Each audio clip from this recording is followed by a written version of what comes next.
انا دوكا راني نحس روحي راني ندير في جريمه. انا فنانه، انا مانيش ندير جريمه. انا عندي صوت عطاه لي ربي. كون ربي ما حبش يعطيني هذا الصوت، علاش يعطيه لي باش انا ابخي نغني به ومن بعد يديني للنار؟ يعني تخليط بزاف مفاهيم دينيه في حاجه فنيه. احنا مجرد صوت ربي عطاه لنا ورانا نبلغوا به رساله حب، رساله توعيه، رساله كل خطره واش، لكن عنده رساله.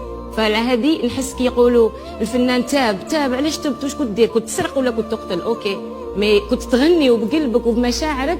لا نتوب على خاطر في مخي جو با لا استوعب هذا يعني تحس انه مصلحه الله يرحمه جو دار جريمه مسكين ومات هكذاك ودوكا ربي راه يديروا.